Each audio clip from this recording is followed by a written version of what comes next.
जय श्री राम, हर हर महादेव। जय भोलेनाथ की। भगवान शिव की कृपा आप पर सदैव बनी रहे।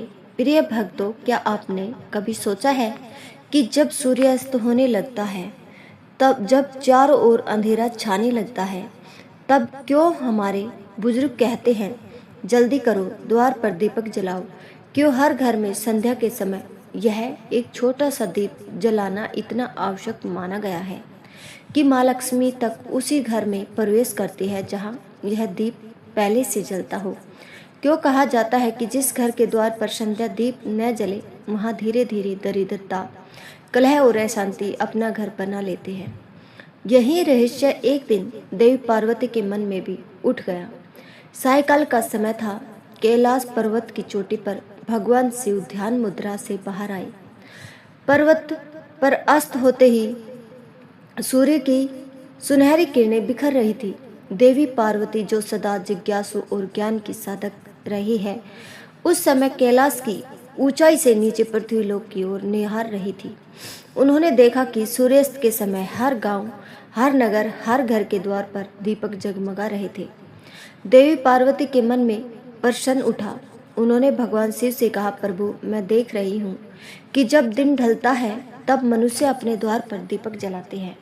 वे कहते हैं कि इससे घर में लक्ष्मी आती है, पितृ प्रसन्न होते हैं और अशुभ शक्तियाँ दूर रहती है। किंतु क्या वास्तव में इस दीपक में कोई अदृश्य शक्ति है? क्या यह मात्र परंपरा नहीं, कोई आध्यात्मिक रहस्य है? भगवान शिव मुस्कुराए। उनका मुख तेजस्वी था, पर दृष्टि कोमल और करुणामयी। बोले, देवी, तुम्हारा प्रश्न संसार के हर उस जीव के लिए है जो प्रकाश चाहता है पर उसका अर्थ नहीं जानता। संध्या के समय द्वार पर जलाया गया दीपक केवल एक ज्योति नहीं, यह बरहा का प्रतीक है। जब मनुष्य द्वार पर दीप जलाता है तो वह केवल अंधकार को नहीं मिटाता, वह अपने जीवन, अपने घर और अपने कर्मों के द्वारा द्वार पर प्रकाश की घोषणा करता है। देवी पार्वती ध्यान से सुन रही थी। भगवान शिव ने आगे कहा, दिन और रात के मिलन का यह समय सबसे संवेदनशील होता है। यह वह क्षण है जब दिव्य शक्तियां दिशा बदलते हैं, देवता स्वर्ग लौटने लगते हैं और प्रेत आत्माएं पृथ्वी की ओर उतरती है। यदि इस समय कोई दीप द्वार पर जलता हो तो वह दीप स्वयं एक पहरेदार बन जाता है, जो देवताओं को आमंत्रित करता है और नकारात्मक शक्तियों को रोकता है। इसलिए यह दीप केवल रोशनी नहीं, एक रक्षा कवच है। संध्या दीप के बिना द्वार ऐसा है जैसे आत्मा बिना संस्कार के खाली, असुरक्षित और दिशाहीन। देवी पार्वती ने विस्मित होकर कहा, तो क्या यह सच है प्रभु कि जिस घर के द्वार पर दीप नहीं जलता वहाँ लक्ष्मी नहीं ठहरती? शिव बोले, हाँ देवी, लक्ष्मी का स्वरूप स्वयं प्रकाश है। वह जहाँ अंधकार देखती है वहाँ नहीं रुकती। जो व्यक्ति अपने द्वार को दीप से प्रकाशित रखता है वह अपने घर को लक्ष्मी के योग्य बनाता है। फिर भगवान शिव ने कहा, देवी, इस संबंध में मैं तुम्हें एक पौराणिक कथा सुनाता हूँ जो इस दीपक के दिव्य रहस्य को प्रकट करती है।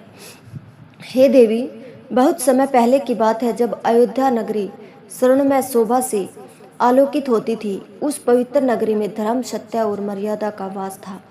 मार्गों पर वेद मंत्रों की मधुर गूंज सुनाई देती थी और हर आंगन से पूजा की ध्वनि वातावरण को पवित्र बनाती थी। उसी दिव्य भूमि में एक अत्यंत ज्ञानी, तपस्वी और धर्म शास्त्रों में निपुण ब्राह्मण रहता था, जिसका नाम सुधाकर था।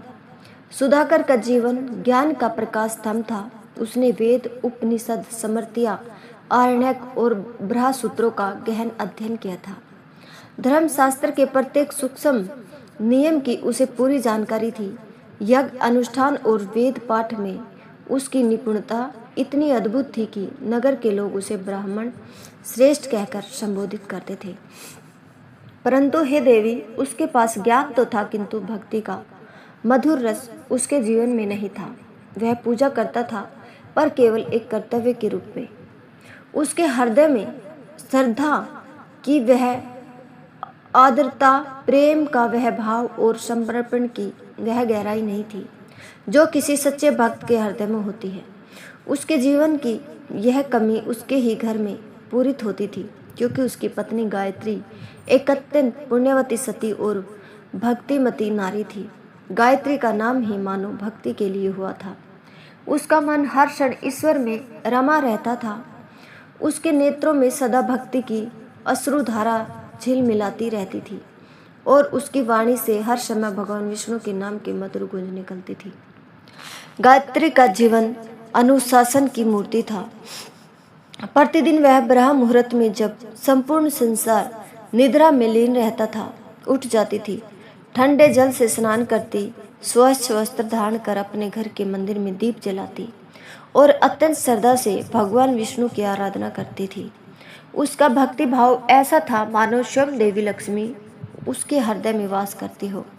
सुबह का समय हो या दोपहर का, गायत्री का मन सदा भगवान के नाम में लीन रहता था।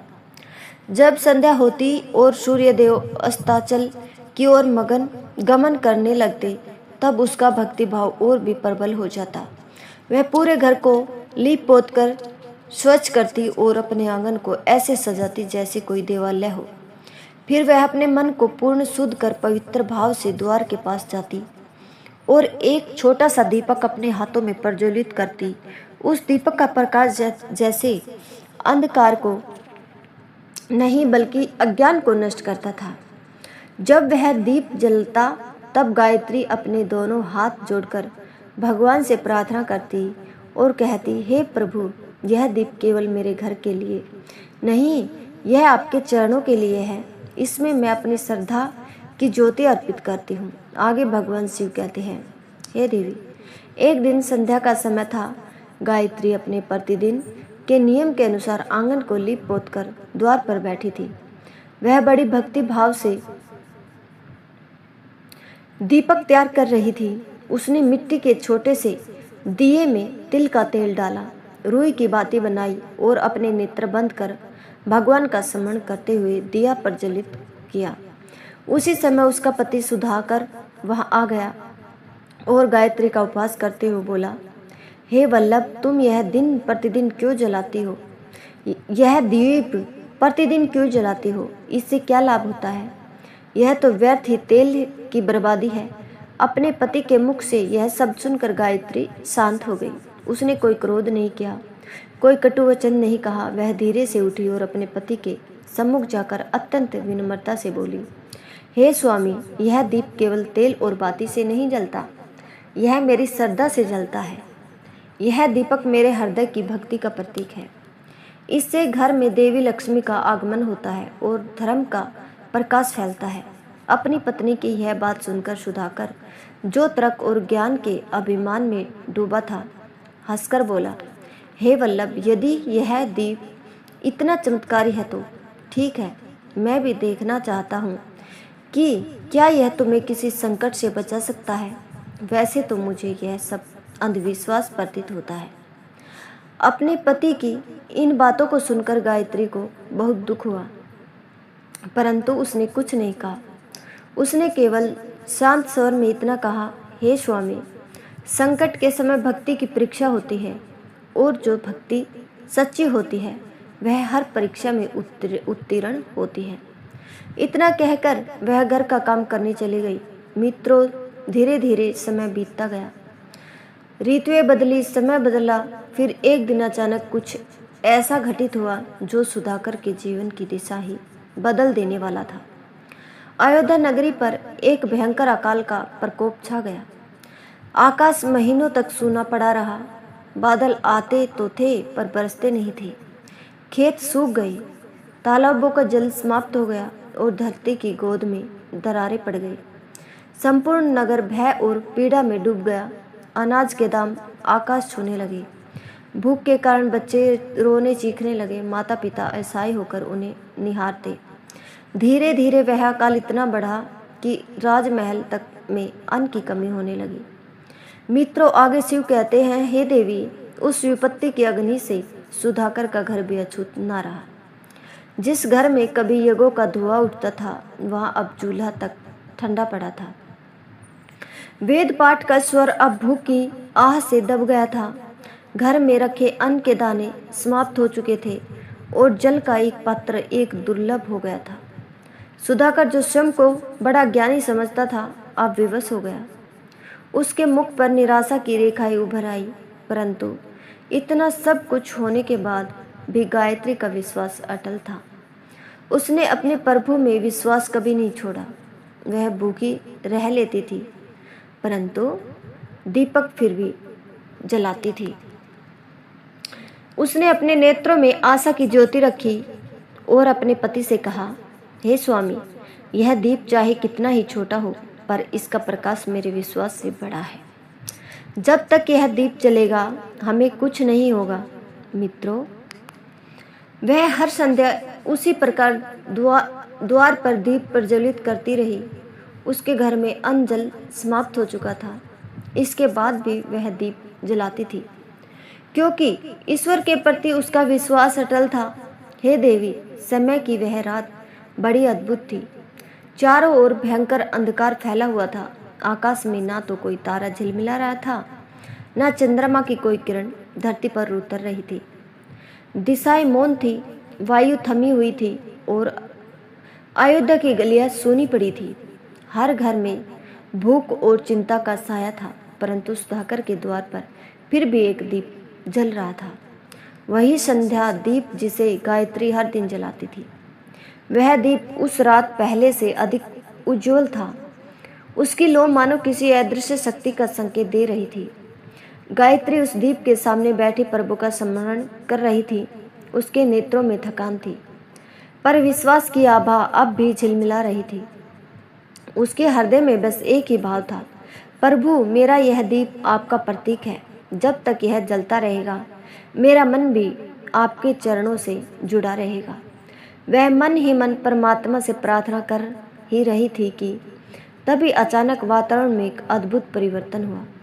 दीपक की लो एकाएक ऊंची उठी और चारों ओर एक दिव्य प्रकाश फैल गया।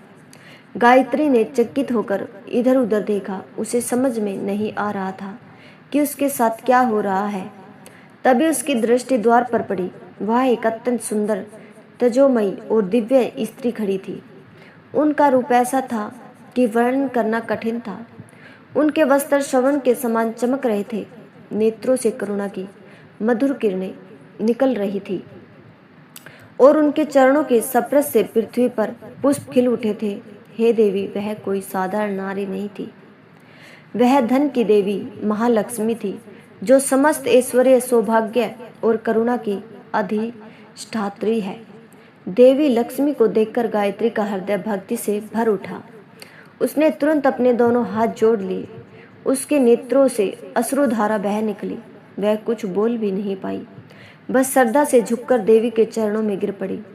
लक्ष्मी जी ने करुणा भरी दृष्टि से उसकी ओर देखा और मधुर स्वर में बोली, पुत्री गायत्री, उठो, मैं तुम्हारी भक्ति से अत्यंत प्रसन्न हूँ। तुमने कठिनतम समय में भी अपने नियम को नहीं छोड़ा। जब संसार भय और भूख से डगमगा गया, तब भी तुम्हारे दीप की ज्योति बुझी नहीं। तुम्हारा यह दीप न केवल तुम्हारे घर को बल्कि इस संसार को भी प्रकाशमान करता है। मांगो, तुम्हें क्या वर चाहिए। माता लक्ष्मी के इन वचनों को सुनकर गायत्री ने हाथ जोड़कर कहा, हे माँ, मुझे कोई धन, वैभव या अमूल्य रत्न नहीं चाहिए। मुझे बस इतना वर दो कि मेरे घर का दीप कभी ना बुझे। यह दीप सदा आपके चरणों में जलता रहे। मेरे कुल में सदा धर्म, शांति और सुख का वास बना रहे और किसी भी युग में मेरे वंशज इस दीप की महिमा को न भूले। गायत्री के निश्चल और कोमल स्वभाव को देखकर देवी लक्ष्मी मुस्कुराने लगी। उनके नेत्रों में मातृत्व का तेज और कृपा का सागर उमड़ आया। उन्होंने अपना वरद हस्त गायत्री के मस्तक पर रखा और मधुर वाणी में कहा, तथास्तु पुत्री, तुम्हारे घर में सदा प्रकाश रहेगा। यह दीप कभी नहीं बुझेगा और जो भी मनुष्य संध्या के समय श्रद्धा और भक्ति से दीप प्रज्वलित करेगा, उसके जीवन में दरिद्रता, रोग और भय सदा दूर रहेंगे।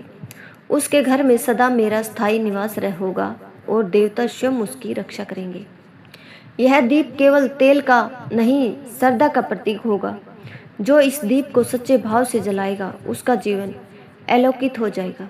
यह कहते ही देवी का स्वर धीरे धीरे मंद होने लगा। उनके चारों ओर का प्रकाश और भी परखर हो गया और माता लक्ष्मी अदृश्य हो गई। अब वहां केवल दीपक की लौ जल रही थी, परंतु उस लौ में अब देवी लक्ष्मी का आशीर्वाद झिलमिला रहा था। गायत्री ने अश्रुपूरित आंखों से दीपक की ओर देखा और सिर झुकाकर प्रणाम किया। उसका हृदय शांति और आनंद से भर गया, क्योंकि उस क्षण उसे अनुभव हुआ कि भक्ति कभी व्यर्थ नहीं जाती और सच्ची श्रद्धा स्वयं ईश्वर को प्रकट कर देती है। मित्रों, आगे भगवान शिव पार्वती जी से कहते हैं, हे देवी, वह संध्या तो गायत्री के लिए किसी चमत्कार की रात थी। अगले दिन भोर का अरुणोदय हुआ। सुधाकर की निद्रा खुली और जब उसने नेत्र खोले तो जो दृश्य उसके सामने था उसे देखकर वह स्तंभ रह गया। जहाँ कल तक उसके घर की कोठारें सुनी थी, वहाँ अब अनाज से भरे बर्तन रखे थे। धान, गेहूं, चावल और फल सब्जियां सुव्यवस्थित रूप से रखी थी।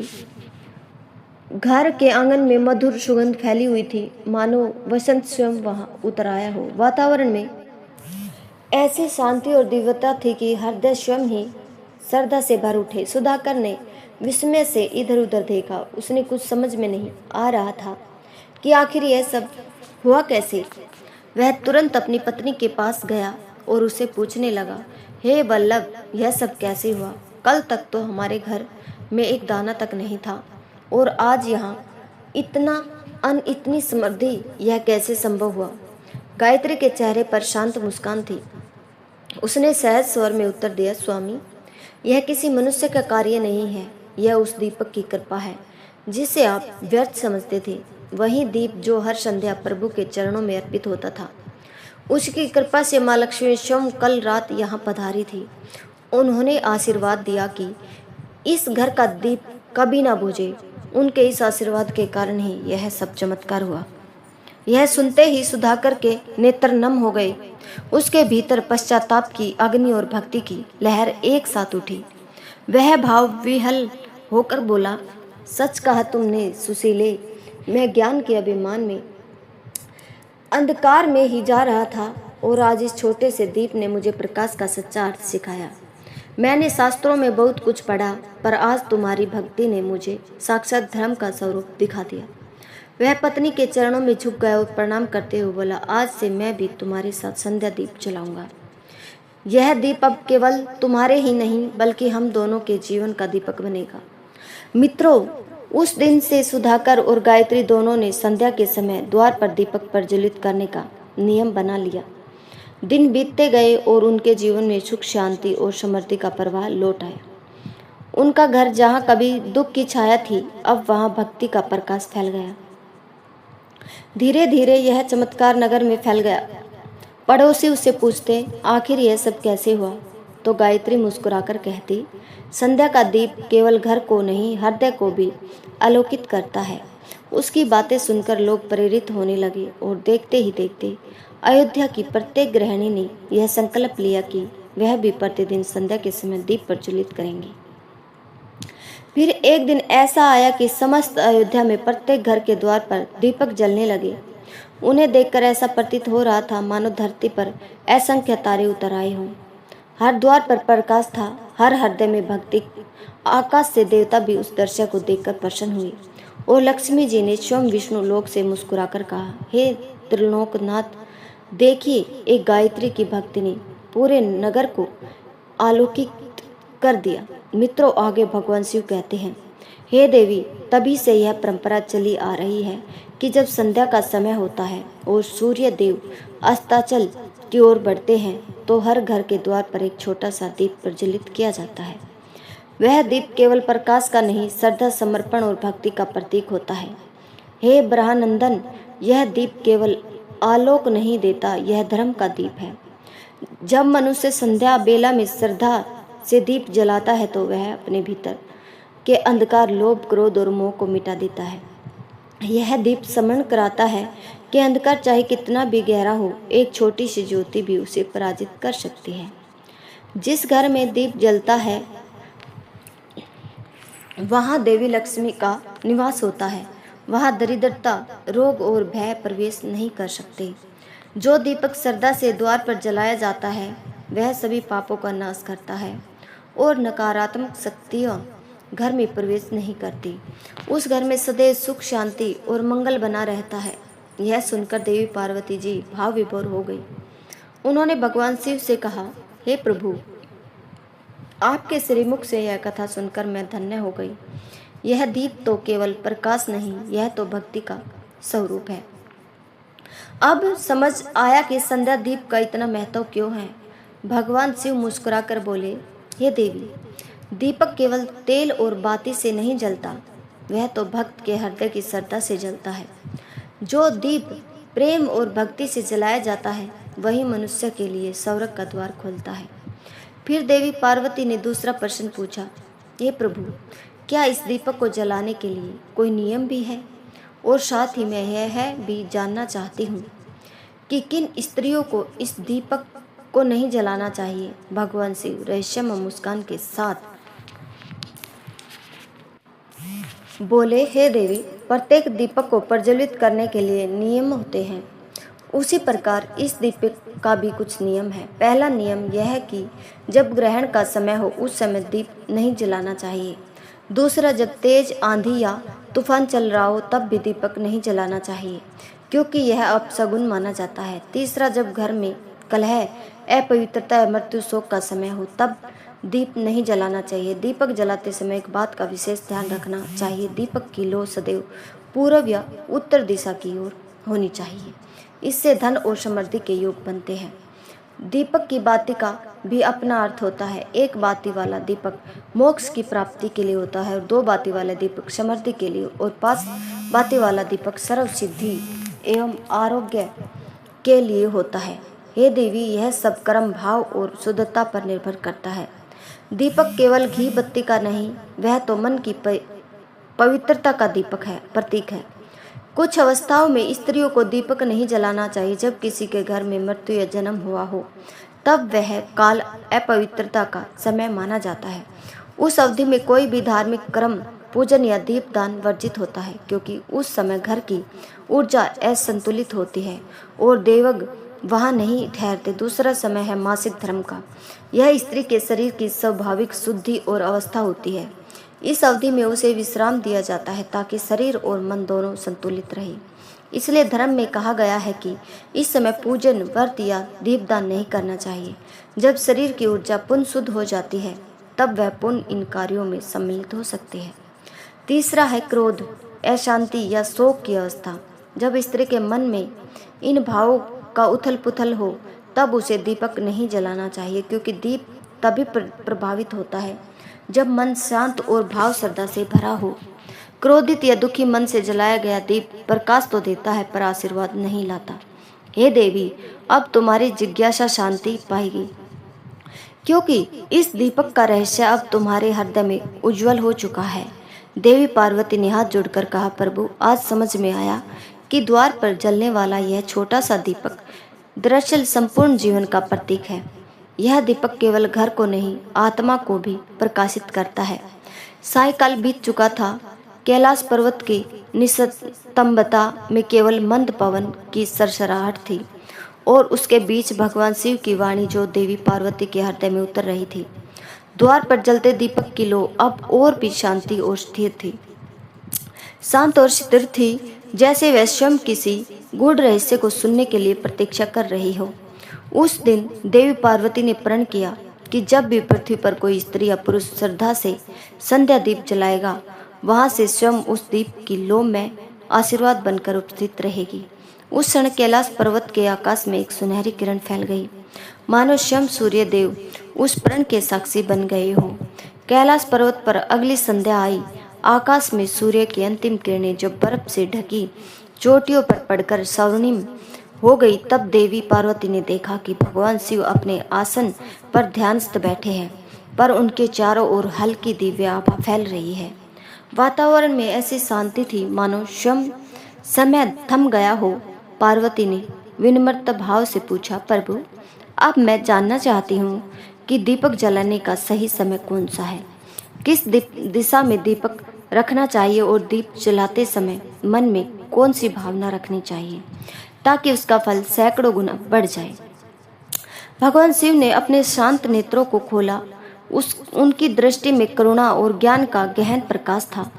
वे बोले, देवी, बहुत अच्छा प्रश्न किया है तुमने, क्योंकि दीप जलाना तभी फलदायी होता है जब वह नियम, दिशा और भावना के साथ किया जाए। दीप की लौ तो सबके घर में जलती है, पर उसका तेज केवल उसी घर में फैलता है जहाँ श्रद्धा और शुद्धता साथ होती है। सबसे पहले समझो संध्या दीप का समय। यह वह क्षण है जब सूर्य की अंतिम किरण क्षितिज को छोड़ती है और अंधकार फैलने लगता है। यही संध्या कहलाती है। जब दिन और रात एक दूसरे को स्पर्श करते हैं, उसी समय दीप जलाना सबसे शुभ माना गया है, क्योंकि यही वह समय है जब देवग स्वर्ग लौटने लगते हैं और राक्षसी शक्तियाँ पृथ्वी की ओर बढ़ती है। जो व्यक्ति इस समय दीप जलाता है वह देवताओं को आमंत्रित करता है और नकारात्मक शक्तियों को दूर रखता है। यदि कोई व्यक्ति देर से दीप जलाए जब रात पूर्ण रूप से छा चुकी हो तो उसका फल घट जाता है, और यदि समय से पहले जलाए जब सूर्य का प्रकाश अभी विद्यमान हो तो उसका प्रभाव अधूरा रह जाता है। इसलिए कहा गया है, ना बहुत पहले ना बहुत बाद, सूर्यास्त के ठीक समय दीप जलाना सर्वोत्तम है। अब सुनो दीप रखने की दिशा। जब दीप घर के द्वार पर रखा जाए तो वह सदैव पूर्व या उत्तर दिशा की ओर मुख करके रखा जाए, क्योंकि पूर्व दिशा सूर्यदेव का स्थान है और उत्तर दिशा धन देव कुबेर की। यदि दीप इन दिशाओं में जलता है तो घर में समृद्धि और दीर्घायु दोनों का वास होता है। यदि दीप दक्षिण दिशा की ओर जलाया जाए तो वह पितरों की तृप्ति के लिए शुभ होता है। इसलिए जो लोग अपने पितरों को याद करते हुए दीप जलाते हैं वे दक्षिण दिशा में दीप रखते हैं, परंतु पश्चिम दिशा में दीप कभी ना जलाना चाहिए, क्योंकि वह अधोगति और रात्रि के नकारात्मक प्रभाव को आकर्षित करता है। अब समझो दीप जलाने की भावना। दीप का पुण्य उसकी लौ से नहीं बल्कि उस भावना में मापा जाता है जिससे वह जलाया गया हो। जो व्यक्ति दीप जलाते समय मन में क्रोध, ईर्ष्या या जल्दबाजी रखता है उसका दीप केवल मिट्टी और तेल का रह जाता है। पर जो व्यक्ति शांत मन से यह करता है, हे प्रभु, यह दीप आपके चरणों में समर्पित है। जैसे यह लौ अंधकार को मिटाती है वैसे ही मेरे भीतर का ज्ञान मिटे, तो उसका हर दीप ब्रह्म का प्रतीक बन जाता है। ऐसी भावना वाला दीप सैकड़ों जन्मों के पाप को भी भस्म कर देता है। दीप की बत्ती कपास की बनानी चाहिए, क्योंकि कपास शुद्धता का प्रतीक है। तेल यदि गाय के घी का हो तो वह पितरों को तृप्त करता है, यदि तिल का तेल हो तो वह दरिद्रता मिटाता है, और यदि सरसों का तेल हो तो वह राक्षसी शक्तियों को दूर करता है। दीप जलाने से पहले बत्ती को तेल में भिगोकर थोड़ी देर के लिए शांत भाव से रखना चाहिए, क्योंकि जैसे बत्ती तेल में भीगती है वैसे ही मन को भी श्रद्धा से भीगना चाहिए। दीप जलाने के समय एक छोटा सा मंत्र कहना चाहिए, ओम दीपाय नमः या तमसो माँ ज्योतिर्मय, जिसका अर्थ है, हे प्रभु, मुझे अंधकार से निकालकर प्रकाश की ओर ले चलो। यह मंत्र केवल शब्द नहीं, यह एक संकल्प है जो इसे हर संध्या दीप जलाते समय बोलना है। वह अपने जीवन में कभी अंधकार नहीं देखता। देवी पार्वती ध्यान मगन होकर सुनती रही, फिर बोली, प्रभु, क्या दीपक जलाने का कोई विशेष स्थान होता है घर में? शिव बोले, हाँ देवी, द्वार पर जलाया गया दीप सबसे श्रेष्ठ माना गया है, क्योंकि वह केवल घर का नहीं संसार का प्रकाश फैलाता है। फिर तुलसी के पास दीप जलाना पुण्य को दोगुना करता है, क्योंकि तुलसी में विष्णु का निवास है और दीप में अग्नि का। जब यह दोनों मिलते हैं तो धर्म और समृद्धि का संगम होता है। रसोई में जलाया गया दीप अन्न का आशीर्वाद देता है और मंदिर में जलाया गया दीप आत्मा को शांति देता है। फिर भगवान शिव ने मुस्कुराते हुए कहा, देवी, मनुष्य यह समझे कि दीप जलाना केवल पूजा का क्रम नहीं बल्कि एक संदेश है कि जब तक उसके जीवन का दीप जलता रहेगा तब तक अंधकार उसे छू नहीं सकता, और जब तक उसके द्वार पर दीप जलता रहेगा तब तक दरिद्रता और दुर्भाग्य उसके द्वार तक नहीं पहुंच पाएगी। देव पार्वती ने हाथ जोड़कर कहा, प्रभु, अब मैं समझ गई कि दीप जलाना केवल एक रीति नहीं, यह तो ब्रह्म से जुड़ने का क्षण है। सही समय, सही दिशा और सही भावना, यह तीनों मिलकर दीप को कर्म नहीं साधना बना देते हैं। देवी पार्वती ने हाथ जोड़कर कहा, प्रभु अब मुझे यह बताइए कि जो मनुष्य प्रतिदिन संध्या के समय अपने द्वार पर दीप जलाता है उसे कौन कौन से फल प्राप्त होते हैं। क्या वास्तव में यह साधना मनुष्य के जीवन को बदल देती है? भगवान शिव ने प्रसन्न होकर कहा, देवी यह प्रश्न अत्यंत कल्याणकारी है, क्योंकि जो दीप का फल जान लेता है वह कभी अंधकार में नहीं भटकता। सुनो, जब कोई व्यक्ति प्रतिदिन श्रद्धा और स्वच्छता से अपने द्वार पर दीप जलाता है तो वह अनजाने में 5 दिव्य शक्तियों को जागृत करता है। धन लक्ष्मी, धैर्य लक्ष्मी, संतान लक्ष्मी, जय लक्ष्मी और ज्ञान लक्ष्मी, यही 5 रूप उसके जीवन के 5 स्तंभ बन जाते हैं। पहला फल है धन लक्ष्मी का आशीर्वाद। जो व्यक्ति दीपक जलाने से पहले घर को साफ करता है, आंगन को धोता है और अग्नि और द्वार पर दीप रखता है, उसके घर में धन का प्रभाव बढ़ता है। दीपक अग्नि तत्व का प्रतीक है और अग्नि ही धन को गति देती है। जिस घर में दीप की लो हर संध्या स्थिर रहती है वहाँ दरिद्रता नहीं ठहरती। लक्ष्मी स्वयं कहती है, मैं उस घर में नहीं रुकती जहाँ अंधकार हो, जहाँ दीप की ज्योति ना हो। इसलिए जो व्यक्ति हर संध्या दीप जलाता है वह स्वयं लक्ष्मी को द्वार पर आमंत्रित करता है। दूसरा फल है धैर्य लक्ष्मी का आशीर्वाद। दीपक जलाना केवल बाहरी क्रिया नहीं, यह मन के संयम का आभास है। जैसे दीपक हवा में भी स्थिर रहता है, वैसे ही नियमित रूप से दीप जलाने वाला व्यक्ति जीवन के झंझ बातों में भी शांत बना रहता है। उसका मन ना डगमगाता है, ना भटकता है, उसकी आत्मा उतनी स्थिर हो जाती है जितनी लो की नोक। यही कारण है कि संध्या दीप जलाने वाले लोग विपत्ति में भी धैर्य नहीं खोते, क्योंकि उनके भीतर का प्रकाश उन्हें दिशा देता है। तीसरा फल है संतान लक्ष्मी का आशीर्वाद। देवी लक्ष्मी केवल धन नहीं देती, वह वंश की वृद्धि देती है। जो माता या पिता प्रतिदिन संध्या दीप जलाते हैं उनके घर में संतानों का सुख स्थायी होता है। उनके बच्चे धर्म मार्गी, विनम्र और संस्कारी बनते हैं। दीप का प्रकाश घर में सात्विक ऊर्जा फैलाता है, जिससे अगली पीढ़ी का मन भी पवित्र बनता है। जिस घर की स्त्रियां तुलसी या द्वार पर दीप जलाती है वहाँ परिवार का वंश तेजस्वी बनता है। चौथा फल है जय लक्ष्मी का आशीर्वाद। दीप की लो विजय का प्रतीक है। जो व्यक्ति अंधकार में भी प्रकाश की ओर चलता है वही जीवन में सफल होता है। जो व्यक्ति प्रतिदिन दीप जलाता है उसके शत्रु स्वयं नष्ट हो जाते हैं, उसके कार्यों में अड़चन नहीं आती और उसके यश की आभा फैलती चली जाती है। वह व्यक्ति दूसरों के लिए प्रेरणा बनता है। जैसे अंधकार में जलता दीप दूसरों को राह दिखाता है, इसलिए प्राचीन ऋषि कहते हैं, दीप जलियत विजयार्थम, अर्थात जो दीप जलाता है वह हर कार्य में विजय पाता है। पांचवा और सबसे श्रेष्ठ फल है ज्ञान लक्ष्मी का आशीर्वाद। जब दीप जलता है तो केवल घर नहीं, आत्मा भी प्रकाशित होती है। दीपक की लो ज्ञान का प्रतीक है।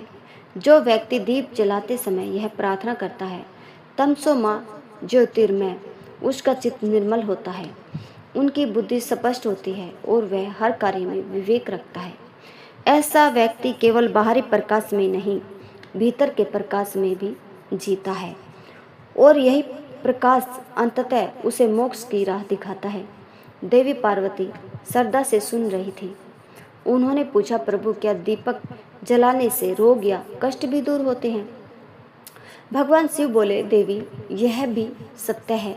दीपक अग्नि तत्व से बना है और अग्नि ही शरीर के रोगों को दूर करने वाली शक्ति है। जो व्यक्ति स्वच्छ तेल और शुद्ध बत्ती से दीप जलाता है उसके घर की वायु शुद्ध होती है, वातावरण में सकारात्मक ऊर्जा फैलती है। इससे न केवल मानसिक तनाव घटता है बल्कि घर में रहने वाले लोगों की रोग प्रतिरोधक शक्ति भी बढ़ती है। यही कारण है कि पुराने समय में रोगी के कमरे में भी दीपक जलाया जाता था ताकि नकारात्मकता दूर हो और जीवन का उत्साह बना रहे। फिर भगवान शिव ने मधुर स्वर में कहा, देवी दीपक का पुण्य केवल इस जन्म तक सीमित नहीं रहता। जो व्यक्ति नित्य श्रद्धा से संध्या दीप जलाता है उसे अगले जन्मों में भी तेजस्वी रूप और पुण्यात्मा जीवन मिलता है। उसके पितर प्रसन्न रहते हैं और जब उसकी मृत्यु का समय आता है तब स्वयं यमदूत भी उस आत्मा को प्रणाम करते हैं, क्योंकि जिसने जीवन भर प्रकाश दिया उसके लिए मृत्यु भी अंधकार नहीं होती। देवी पार्वती ने हाथ जोड़कर कहा, अब मैं समझ गई कि दीपक केवल एक कर्मकांड नहीं, यह तो ब्रह्मांड का सबसे सरल और प्रभावशाली साधन है। यह एक छोटा दीप नहीं बल्कि ईश्वर का निवास है। भगवान शिव स्नेह पूर्वक बोले, सत्य कहाँ देवी, दीपक का प्रकाश बाहर को नहीं भीतर को दिखने के लिए होता है। जब मनुष्य हर संध्या अपने द्वार पर दीप जलाता है तो वह केवल अंधकार को नहीं भगाता, वह अपने कर्मों के आईने को भी साफ करता है। जो व्यक्ति लोह को देखकर स्वयं को पहचान लेता है वही सच्चा साधक है। उस क्षण कैलाश पर्वत की घाटियों में हजारों दीपकों की लो एक साथ झिलमिलाई, मानो समस्त ब्रह्मांड एक स्वर में कह रहा हो, प्रकाश में ईश्वर है। और जो हर संध्या अपने द्वार पर दीप जलाता है वह स्वयं ईश्वर का साधक बन जाता है। प्रिय भक्तों, यह थी भगवान शिव और माता पार्वती के दिव्य संवाद से निकली एक पवित्र सीख की संध्या। संध्या के समय द्वार पर जलाया गया एक दीपक केवल अंधकार को नहीं मिटाता बल्कि हमारे जीवन, भाग्य और कर्मों के द्वार भी प्रकाशित कर देता है। याद रखिए, जहाँ दीपक है वहाँ लक्ष्मी है, जहाँ प्रकाश है वहाँ शिव का आशीर्वाद है। इसलिए आज से हर संध्या एक दीप श्रद्धा से जलाइए, क्योंकि यही छोटा सा प्रकाश आपके जीवन की सबसे बड़ी ज्योति बन सकता है। अगर यह कथा आपके हृदय को छू गई हो तो कृपया लाइक करें, अपने विचार कमेंट में लिखें और ऐसी ही प्रेरणादायक धार्मिक कथाएं सुनने के लिए चैनल को सब्सक्राइब जरूर कर लें। हम फिर मिलेंगे भगवान शिव और माता पार्वती के एक और दिव्य संवाद के साथ। तब तक जुड़े रहिए, भक्ति में डूबे रहिए और शाम को अपने द्वार पर एक दीपक जरूर जलाइएगा। हर हर महादेव।